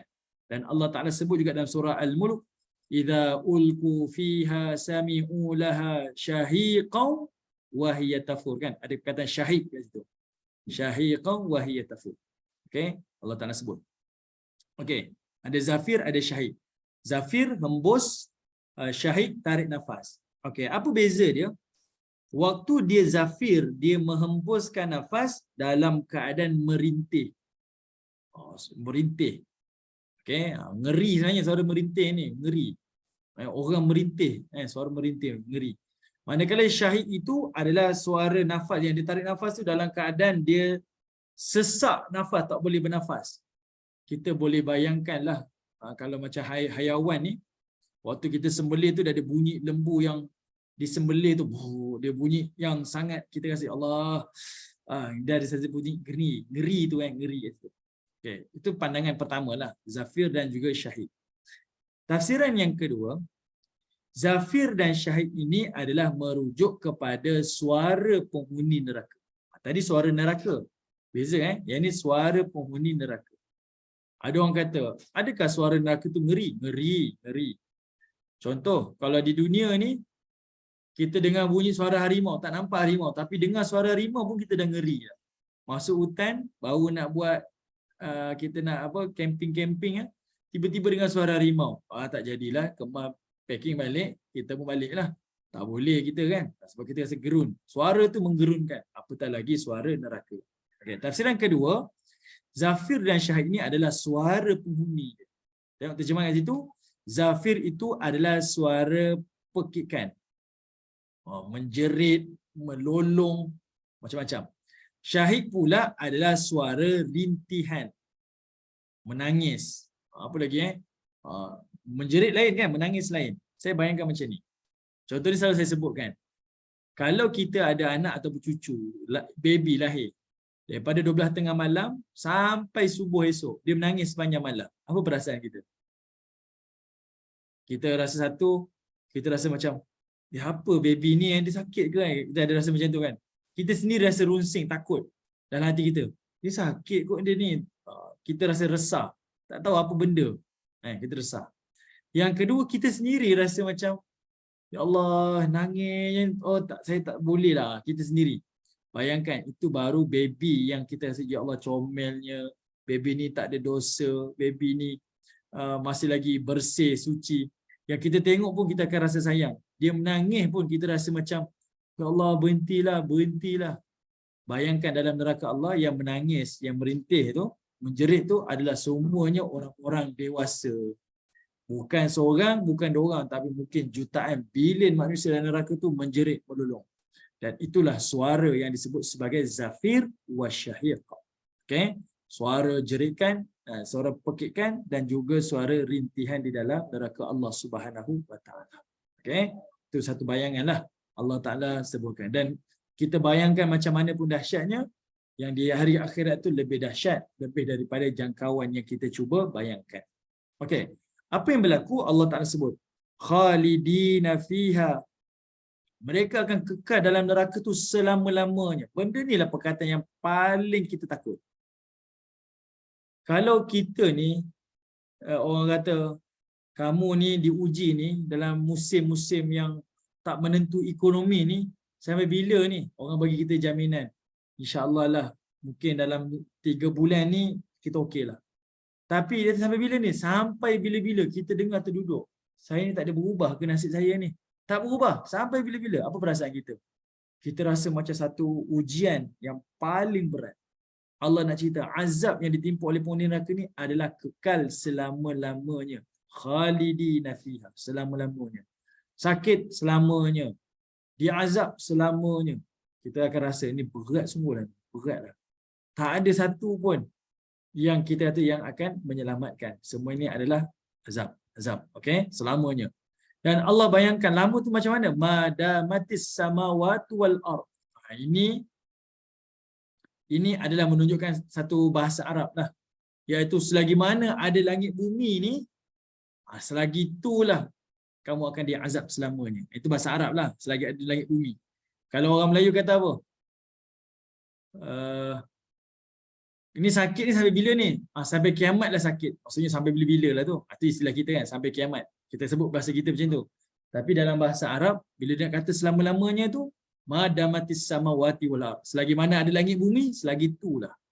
Maksudnya dia kekal selamanya. Betul? Kak Mira betul. Dan tak mati-mati. Dalam neraka ni, la yamutu fiha wa la yahya. Ini kita dah selalu sebut dah. Dalam neraka Allah kata, dia tak hidup dan dia tak mati. Tak hidup, la yamutu. Dia tak mati. La yamutu, dia tak mati. Tak mati ni adalah menunjukkan azab dalam neraka adalah tak tertanggung. Sebab orang di dunia ni, kalau dia ditimpa satu kesakitan, sakit yang paling derita, sampai satu tahap, dia akan mati. Dia akan terlepas daripada kesakitan dunia tu lah. Matilah. Berakhirlah kematian tu berakhir. Tapi bila Allah kata la yamut dalam neraka, dia tak mati, maksudnya bila dia ditimpa ke azab yang paling berat, dia tidak ada penghujung dia. Dia akan dinaiki volume dia ahqaba, Allah Taala sebut dalam surah Abasa. Dia punya azab tu ditimpakan lagi, volume tu akan naik lagi. Berakhir tadi? Tak berakhir. Kamu tak akan mati. Azab tu bahkan akan tambah lagi. Volume kesakitan tu akan lebih azab lagi. Okey, dekan kekal selama-lamanya. Okey. Wala yahya, dan dia juga tak hidup. Hidup ni para ulama tafsir menisbahkan kepada nikmat. Hidup ni nikmatlah. Jadi dalam neraka sudahlah tak ada penghujung kesakitan dan sedikit pun tidak ada nikmat di dalam neraka Allah. Walaupun ada minuman dalam neraka, walaupun ada makanan, ada pakaian dalam neraka, semuanya itu bukan nikmat tetapi penambah azab. Minum jadi azab. Makan menambah azab. Pakaian menambah azab. Tempat pembaringan semuanya menambah azab. Ini kita boleh jumpalah di dalam surah-surah di juzuk Amma tu banyak Allah Taala sebut tentang hidangan-hidangan, minuman-minuman di dalam neraka Allah Subhanahu wa taala. Macam-macam nama kan? Ada nama apa? Dhari', ada nama Ghislin, ada nama Zakum. Ini nama-nama makanan di dalam neraka Allah Taala. Okey, Ustaz, sila beri penjelasan selagi ada langit dan bumi. Langit dan bumi yang dimaksudkan, okey, di sini ada dua tafsiran. Ada dua tafsiran. Tafsiran pertama, langit dan bumi dekat sini adalah merujuk kepada istilah bahasa Arab. Gaya bahasa orang Arab menyebutkan bila nak tunjukkan kekal tu, dia akan kata selagi ada langit dan bumi. Maksudnya selama-lamanya azab tu kekal. Okey, itu tafsiran pertama. Tafsiran kedua, ada kalangan mufassirin kata apa? Langit bumi ni ada di dunia. Dia kata langit bumi ni ada dekat dunia. Akhirat mana ada langit bumi dah? Kan dihancurkan oleh Allah Ta'ala. Dia kata langit bumi akan dihancurkan oleh Allah Ta'ala. Tetapi Ibnu Katsir bawa, walaupun langit bumi ni dihancurkan hari kiamat nanti, tapi jangan lupa langit bumi itu juga akan digantikan dengan langit bumi yang baru. Okey, maksudnya di hari akhirat pun ada langit bumi. Tapi bagaimana? Itu adalah berdasarkan kepada Allah Subhanahu wa taala. Maksudnya dia nak memberi mesej kat sini, kalau ikut kalangan mufassirin lah, Ibnu Katsir sebut adalah memberi mesej kekal sebenarnya, kekal. Kalau kita bincang langit bumi dunia ke, langit bumi akhirat ke, ulama mufassirin kata apa? Langit dunia ni dan bumi dunia ni, dia akan berakhir lah. Kita kan hancur kan, kiamat akan hancur langit bumi ni. Jadi akhirat macam mana? Maksudnya berakhir ke? Tak. Dia akan bawa, mereka mengatakan ada juga langit bumi di hari akhirat. Ya, saya tengok tafsir. Kalau tengok pada tafsir, dia kata apa? Berdasarkan kepada ayat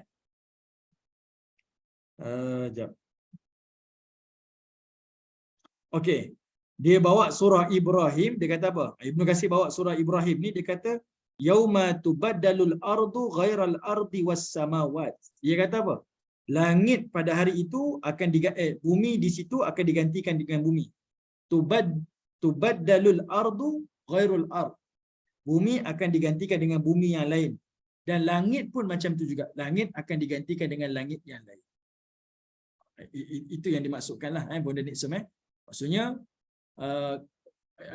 Al-Hafiz Ibn Katsir dia faham. Ada orang akan argue kan bumi dan langit akan hancur bila kiamat. Dia kata betul, betul. Tapi dalam surah Ibrahim kata apa? Langit akan digantikan dengan langit yang lain. Bumi akan digantikan dengan bumi yang lain. Sebab itu mesej dia sama je. Itu menunjukkan mesej kekal selama-lamanya. Dia tak akan berubah. Maksudnya orang tu dalam neraka khalidina fiha. Dia akan kekal selama-lamanya dalam neraka. Tetapi Allah letakkan ada istisna. Illa kecuali Allah kata. Kat situ. Itu yang penting tu mesej dia. Kecuali. Masya'a rabbuk. Kecuali iaitu kalau Tuhan mengkehendaki yang lain.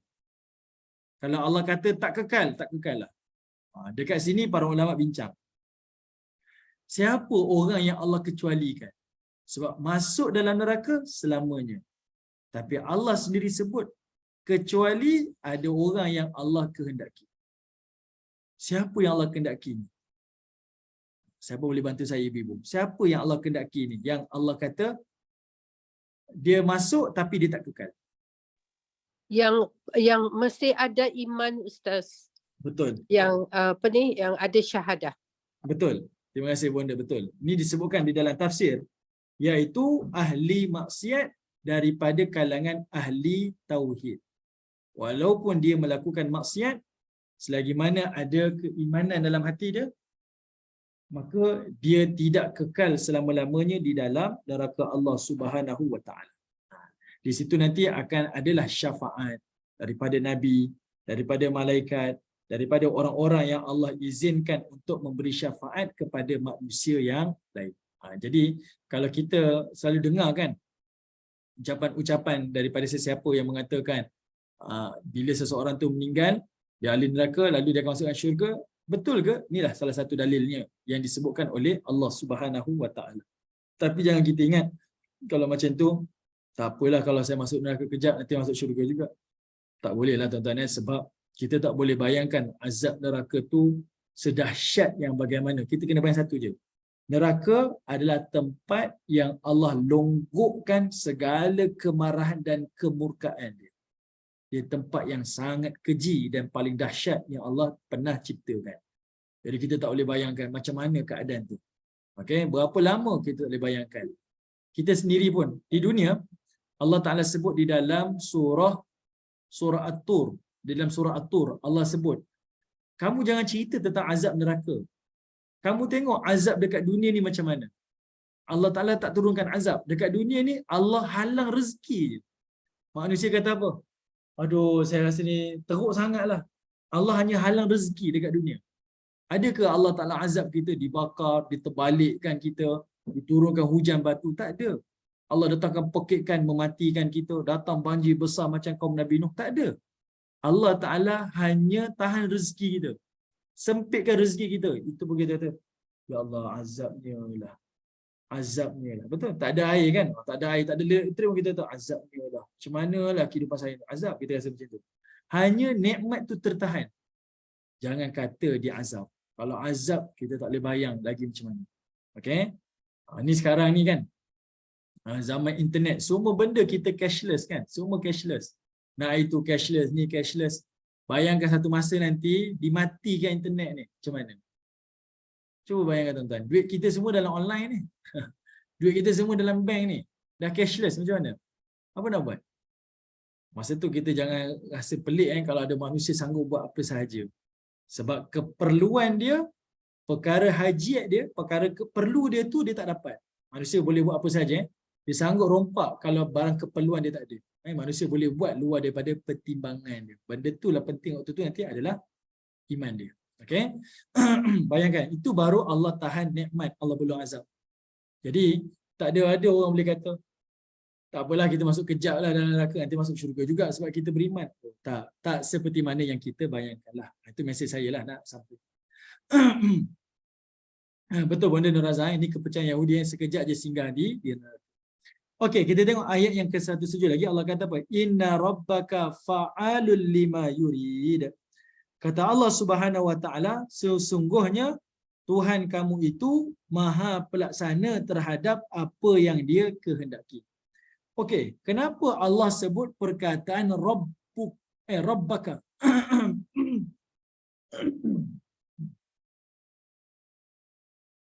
Okey, ayat 107. Kenapa Allah Taala sebut perkataan rabbaka? Okay. Kenapa disebut perkataan rabbaka? Kenapa Allah tak kata innallaha fa'alul lima yurid? Sesungguhnya Allah itu berkuasa melakukan apa yang Dia kehendaki. Kenapa Allah highlight perkataan Rabb? Kenapa Allah tak kata Allah?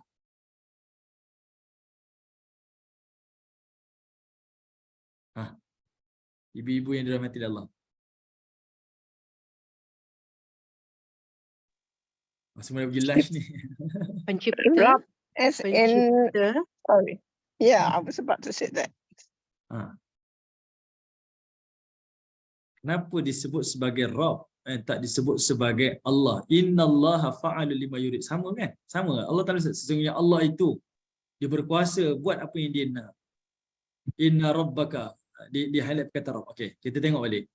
Perkataan Rabb ni maksud dia sangat luas. Okey, Rabb ini Allah Taala nak mendidik sebenarnya manusia ni.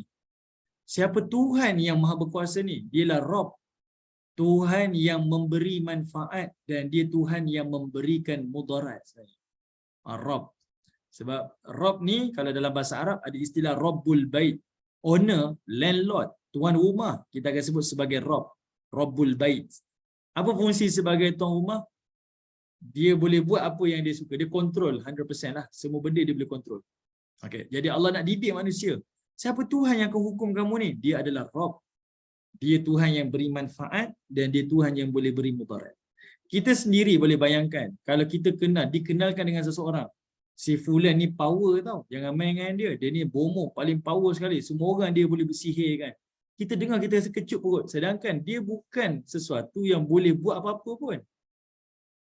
Jangan main dengan bomoh ni. Dia boleh buruk-burukkan awak. Dia boleh buat awak itulah boleh awak. Kita rasa ya Allah kecut perut. Jangan ni. Tak berani saya. Allah Ta'ala nak ajar manusia ni. Siapa yang boleh buat ni? Dia adalah Rabb kamu. Rabb yang boleh beri kamu manfaat dan Dia juga boleh berikan kamu mudarat. Kemudian Allah sebut Rabb lagi. Rabb itu dialah Tuhan yang mencipta. Betul. Terima kasih Bunda Nixon. Dialah yang cipta kamu, yang uruskan kamu dan Dialah yang takdir kamu. Daripada alam dunia sampai dekat akhirat, Dialah Tuhan. Dialah Tuhan tu. Jadi, kita ni rasa gerun dengan hari akhirat bila kita bincang ayat ni. Sekarang ni yang kita selalu berdoa, yang selalu kita sedang merayu, yang selalu kita sujud dan yang kita berkhidmat dekat dunia ni, maka itulah Tuhan yang memberi manfaat dan mudarat kepada kita. Itulah Tuhan yang memberikan manfaat dan mudarat pada kita.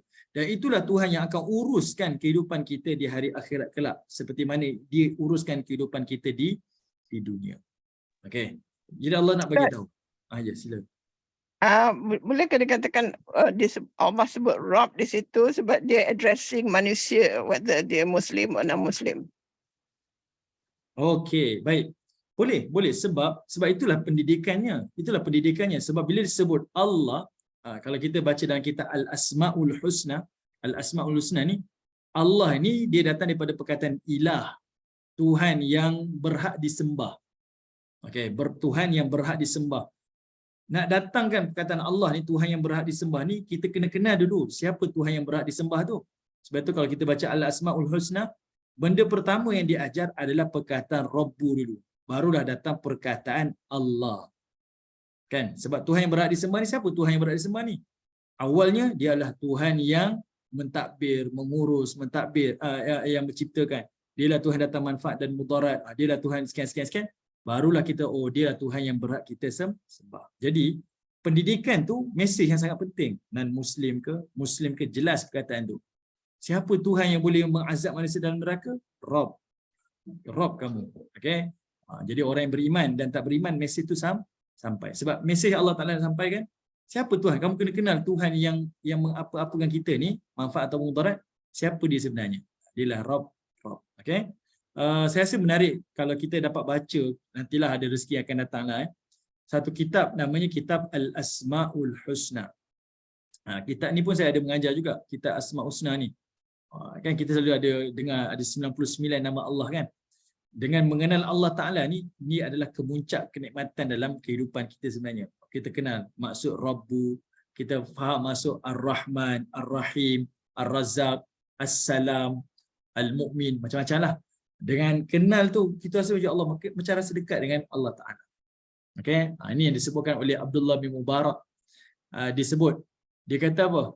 Aku kasihankan kepada penduduk dunia, yang mana dia keluar daripada dunia dan dia tak pernah rasa nikmat yang paling bernilai di dalam dunia ni. Murid Abdullah bin Mubarak tanya, wahai guruku, apakah manusia yang tak berasa nikmat dunia sedangkan dia makan dan dia menikmati kehidupan dia? Kata Abdullah bin Mubarak, iaitu manusia yang tidak mengenal Tuhan dia. Sebab mengenal Tuhan ni adalah kemuncak kenikmatan. Ini kalau ada rezeki kita boleh bincang lah kemudian insyaAllah. Okay? Baik, okay. Sekarang ni saya nak berhenti dekat 108 ni. Ada masa tak? Okay. Saya nak berhenti kat 108, nanti saya nak sambung satu benda je. Okay. Benda ni takkan selesai lah, kena masuk 108. Sebab dia akan ada compare dekat sini. Tengok Ayat 108, Allah sebutlah, wa ammal ladzina su'idu fa fil jannah. Manakala bagi orang yang bahagia pula, Sa'id tadi tu, adalah orang yang akan berada di dalam syurga Allah. Okay, berada di dalam syurga Allah disebabkan keimanan dan ketaatannya. Siapa ahli syurga ni tuan-tuan? Kalau kita baca di dalam surah, dalam Quran Allah kata apa? Innal muttaqina fi jannatin wa na'im, kata Allah. Penghuni syurga ni Allah sifatkan dia adalah sebagai orang yang muttaqin, orang yang bertakwa. Kenapa Allah sebut orang bertakwa? Sebab Allah nak sifatkan penghuni syurga ni siapa? Dia tak semestinya kaya dan dia tak semestinya miskin. Dia tak semestinya orang ada pangkat, dia tak semestinya orang tak ada pangkat. Tetapi peluang ke syurga tu luas pada sesiapa. Syarat dia takwa. Takwa. Bila kita dengar ayat tu sepatutnya kita rasa apa? Oh, saya ni, kita semua ni semuanya berpeluang untuk menjadi ahli syurga. Dan kita tengok pada diri kita balik. Saya dalam hidup ni apa yang kita usahakan? Kita usahakan takwa untuk jadi ahli syurga ataupun kita usahakan nak kumpulkan harta. Kita fikirlah, kita tengok balik pada diri kita sendiri. Sebab Allah Ta'ala sebut, innal muttaqin, Allah saja. Allah boleh je. Inna ashabal jannati. Sesungguhnya orang ahli syurga itu berada dalam syurga dan kenikmatan.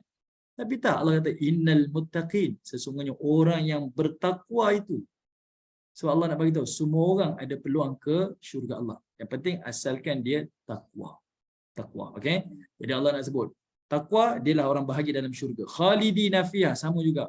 Dia kekal dalam syurga Allah. Madamatis samawati wal ardh. Dan dia akan kekal tu selagi mana ada langit dan bumi. Sama je tafsiran dia tadi. Illa masya'a rabbuk. Kecuali apa yang dikehendaki oleh Tuhan dia. Siapa boleh bantu saya? Macam mana kita nak tafsirkan ayat ini? Ini bukan, kita nak tadabbur ayat ni. Tafsir ni kita tengok pada kalangan mufassirin punya pandangan. Sekarang ni apa maksud? Tadi penghuni neraka kita faham. Dia duduk dalam neraka selamanya, melainkan orang yang Allah Ta'ala kehendaki. Maksudnya dia buat maksiat tapi dia beriman, dia akan masuk syurga juga. Tapi kalau ayat ni, takkanlah dia masuk syurga, nanti dia masuk neraka balik. Apa pula tafsiran pada ayat ni? Apa tafsiran dekat ayat ni? Dia duduk dalam syurga selama-lamanya, kecuali orang yang Allah kehendaki. Ustaz, Silakan Bonda mungkin Nixon. apa ni tingkatan dia berada dalam syurga, dah berada dalam syurga, mungkin tingkatan-tingkatannya tu semakin naik. Tingkatan tempat dia berada dalam syurga tu. Itukah yang dimaksudkan? Okey, baik. Apa yang dikatakan oleh Bonda Nixon tu betul tetapi untuk tafsiran tu bukan. Adakah penghuni syurga akan naik ke darjat yang lebih tinggi? Jawapannya betul. Ini berdasarkan kepada hadis yang sahih. Nabi kata apa? Innallaha la yarfa' ad-darajat al-'abdu salih fil jannah. Allah akan naikkan darjat hamba dia yang salih dalam syurga. Allah naik darjat. Satu masa naik satu lagi darjat, satu lagi masa naik lagi darjat. Makin lama makin tinggi. Dan dia tanya pada Allah, "Ya Rabbi, inna li hadhi." Dia kata, "Wahai Allah, ni apa sebab ni? Kenapa saya naik syurga makin lama makin tinggi, makin lama makin tinggi ni? Saya kan dah berhenti beramal. Macam mana saya masuk syurga paling tinggi?" Allah kata apa? Li istighfari waladika lak. Ini semua adalah istighfar anak kamu kepada kamu. Betul Jadi penghuni syurga, adakah dia akan naik syurga yang lebih tinggi lagi tinggi? Jawapannya ada, betul. Cuma dari sudut tafsiran dekat sini tak. Dari sudut tafsiran sini tidak. Tafsiran dekat sini yang Allah Taala nak kata, penghuni syurga duduk dalam syurga selama-lamanya. Melainkan apa yang Allah Ta'ala kehendaki. Kecuali apa yang Allah kehendaki. Di sini adalah memberi maksud manusia duduk dalam syurga selama-lamanya itu bukanlah perkara yang harus bagi Allah Ta'ala nak kekalkan. Maksudnya apa? Adakah Allah Ta'ala wajib kekalkan penghuni syurga dalam neraka? Benda bukan wajib. Benda tu kan wajib sebenarnya. Benda tu bukan wajib untuk Allah Ta'ala. Faham tak maksud dia? Maksudnya kalau kita kata, kalau saya masuk syurga, saya mesti kekal selama-lamanya. Benda tu bukan wajib untuk Allah Ta'ala masukkan kita dalam syurga selamanya. Tak wajib untuk Allah. Allah Ta'ala dia Tuhan, dia boleh berhak buat apa sahaja pada kita. Dia nak pindah ke sana ke, nak pindah ke sini ke, dia nak cipta kita ke. Boleh belaka. Sebab kita milik mutlak dia. Benda tu tak wajib bagi Allah. Tapi dalam mutahid disebut, tidak harus bagi Allah Ta'ala nak kekalkan kita dalam syurga. Itu diletakkan pengecualian. Tetapi ayat lepas tu yang Allah Ta'ala nak sebut. Ata'an ghaira majzuz, kata Allah Ta'ala. Tapi Tuhanmu itu pemberian nikmat yang tidak putus-putus. Allah Ta'ala itu seadil-adilnya. Dia tetap akan berikan nikmat itu, takkan terputus selamanya. Tapi adakah Allah wajib nak kekalkan kita dalam syurga? Tak wajib. Tak wajib. Tapi dia tetap beri. Sebab apa? Sebab ganjaran dia tu, nikmat dia tu takkan putus. Jelas tak maksud dia? Nak bagi tahu contohlah. Contohlah ni contoh ni tak logik lah, tapi saya nak bagi bayangan lah. Tak wajib untuk si ayah ni nak bagi belanja pada anak dia. Ayah nak bagi-bagilah, ayah tak nak bagi tak apa, terpulang lah. Tapi sebab ayah ni sayang pada anak dia, ayah dia bagi juga. Cuti pun ayah dia bagi dia belanja juga. Cuti pun ayah bagi allowance juga. Ambil. Sebab ayah dia suka sangat, sayang pada anak dia bagi. Tapi wajib tak untuk ayah bagi? Tak wajib pun. Terpulang pada ayah. Ayah nak bagi-bagi, tak bagi pun tak apa. Tapi ayah tetap nak bagi. Macam itulah. Okey. Sekarang ni ulama tafsir kata apa? Okey, saya tanya. Silakan Kak. Ustaz pernah kata yang Allah hanya gunakan 1% saja di dunia kasih sayang dia kan. Maknanya 99 lagi tu memang Allah gunakan di akhirat ketika bila Ustaz? Okey. Baik. Dekat mana? Okey, dalam satu hadis yang sahih Nabi sebut Allah Ta'ala ciptakan rahmah dia. Rahmah Allah ni kasih sayang lah. Ada 100. Nabi kata apa? Rahmah mi'atan juz'an. Rahmah Allah ni ada 100 bahagian. 1% Allah turun dekat dunia yang berdiri atas satu sifat Allah namanya Rahman. Kita terjemah sebagai pemurah. Kasih Allah tu kita kata pemurah. Kamu beriman ke, kamu tak beriman ke, solat ke, tak solat ke, degil ke, tak degil ke, semua orang dapat nikmat sama. Sebab kasih dia pada manusia. Tapi kena ingat, kasih tu 1% je. 99% yang Allah reserve di hari akhirat, kata Nabi, itu adalah berdiri di atas nama Ar-Rahim. Dan dia hanya khusus pada orang beriman. Kalau Kak Mira kata, kat mana Allah beri tu? Di dalam syurga Allah. Dia beri tu sebab kasih dia tu. Kita bayangkan 1% yang Allah turun dekat dunia ni, yang tak beriman pun dapat. Kemudian 1% tu kita kongsi ramai-ramai. Macam mana kasih ibu-ibu pada anak-anak? Luar biasa kan? Yang kita rasa, perasaan tu saya tak pernah ada sebelum ada anak. Dah ada anak, saya rasa luar biasa sayang pada anak. Itu adalah 1% rahmat Allah yang kita kongsi-kongsi dengan bilion manusia. Dan bilion manusia itu kita kongsi termasuklah haiwan buas dan haiwan ternak. Semua. Ini disebut dalam hadis. Kita kongsi ramai-ramai. Yang Allah reserve 99% tu hanya untuk orang beriman di hari akhir. Macam mana lagi? Sudah tentulah luar biasa. Sebab itu ayat 108 ni yang Allah nak highlight sebenarnya, bukan wajib pun Allah Ta'ala nak bagikan nikmat syurga selamanya. Tapi Allah beri juga. Sebab apa? Sebab nikmat dia tu, pemberian dia tu tak pernah terputus-putus. Okey. Sekarang ni ayat yang saya nak bincang dekat terputus-putus kat sini, sebenarnya Allah Ta'ala nak highlightkan daripada pandangan Al-Hafiz Ibn Kathir. Dia kata apa? Kata Ibn Kathir, dekat situ adalah sebagai satu kehendak Allah Ta'ala nak berikan nikmat kepada manusia. Sebab kita baca dalam hadis Nabi kan, yang mana penghuni syurga ni dia akan diberikan ilham. Yang mana mereka akan bernafas dalam syurga nanti, dia tarik nafas, dia hembuskan nafas. Dan semua nafas yang dia tarik dan dia hembuskan itu adalah tasbih dan tahmid kepada Allah Ta'ala. Itu ilham yang Allah berikan kepada penghuni syurga. Maksudnya, dia tarik nafas, dia lepas nafas. Semuanya adalah ibadah dia, zikir dia kepada Allah. Dan bertambah-tambah lagi nikmat dia, berterusan nikmatnya di dalam syurga Allah Subhanahu wa Ta'ala. Itu pandangan dia. Okay? Kan? Macam mana penghuni syurga boleh bernafas dengan tasbih dan tahmid tu? Sebab itulah nikmat yang Allah beri tak putus-putus. Selagi mana dia beribadah dalam syurga tu, selagi itulah nikmat tu berterusan. Itu pandangan Ibnu Katsir. Ibnu Katsir dia bawa satu lagi pandangan daripada Hasan Al-Basri. Dia kata apa?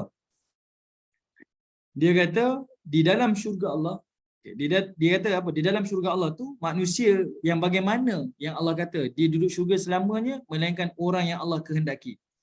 Dia kata ini adalah merujuk kepada ayat sebelum tadi tu. Orang yang bermaksiat tapi dia ni adalah ahli tauhid. Dia orang yang beriman tetapi buat maksiat. Dia dah masuk neraka lalu masuk syurga. Jadi dia kata apa? Itu adalah jaminan yang dia sekali-kali tidak akan kembali ke dalam neraka Allah. Dia tak akan kembali dah. Sebab Allah Ta'ala ikat dengan perkataan ata'an ghairu majzuz. Kalau dalam neraka tadi dia masuk dan dia akan keluar, tapi dia masuk dalam syurga dia tak akan keluar sebab dia akan dapat nikmat yang tidak putus-putus. Itu yang disebutkan oleh Al-Hasan Al-Basri. Okey. Dia sebagai macam satu jaminan kepada ahli maksiat yang beriman. Okey. Dia dalam neraka sementara je, tapi dalam syurga adalah kekal selama-lamanya. Okey. Baik, kita berhenti dekat sini. Okey, kita berhenti dekat sini. Ada sempat masa. Okey. Sepatutnya ada satu okey, saya buat satu dalil je lah. Satu dalil. Dan dalil ni kita berhenti dekat sini. Sepatutnya tadi saya nak cerita sikit tentang sempena kita hari ni 12 Rabiul Awal, tapi tak ada, dah 11.30, tak apa Ada rezeki lain kita ceritalah Sebab tak apa. Itu ada benda lain nak cerita tak sempat lagi. Okey, kita tengok sikit satu hadis, satu last. Satu hadis riwayat Bukhari dan Imam Muslim. Dia kata apa? Yu'ta bil mauti fi surati kabsh. Dia kata apa? Bila berlakunya kematian, manusia dah ke syurga, manusia ke neraka nanti, maka dia akan bawa kematian itu dalam bentuk kibas. Dia bawa satu ekor kambing yang disebutkan sebagai amlah. Kambing tu bercampur warna, ada hitam, ada putih. Ni dah disebut hadis sahih ni. Kibas itu adalah pengganti kepada kematian. Maksud kematian itulah kambing tu. Jelas tak? Kematian Allah bentukkan jadi macam kambing. Lalu kata Nabi, fayuzbahu, lalu disembelih kambing tu bainal jannah wan nar. Di antara syurga dan neraka tu. Penghuni syurga nampak, penghuni neraka pun nampak. Kambing yang tadi tu adalah kematian, dibentuk dalam bentuk kambing, disembelih. Thumma yuqalu, lalu dikatakan, lepas disembelih kambing tu dia kata apa? Ya ahlal jannah, wahai penghuni syurga, khulud fala maut. Kamu kekal selamanya dan kamu tak mati. Okey, kenapa kambing nanti kita sebut? Okey. Dia kata kamu kekal selamanya dalam syurga dan kamu takkan mati. Wa ya ahlan nar, dan wahai penghuni neraka, khulud, kamu kekal dalam neraka, fala yamut, dan kamu takkan mati. Siapa yang nampak waktu tu menangis. Sebab dia tahu tidak ada lagi satu pengakhiran, dan itu adalah menunjukkan kekal selama-lamanya. Para ulama bincang apa? Ada 3 pandangan. Pandangan pertama, dia kata betul Allah Ta'ala memang menampakkan kematian tu, maksudnya semua orang akan mati kan. Mati tu akan dibentukkan jadi kambing. Jadi disembelih kematian tu, maksudnya kematian lepas tu dah tak ada dah. Mati dah terus. Tak ada dah kematian. Maksudnya semua orang akan kekal hidup selama-lamanya sebagai orang bahagia ataupun orang yang derita.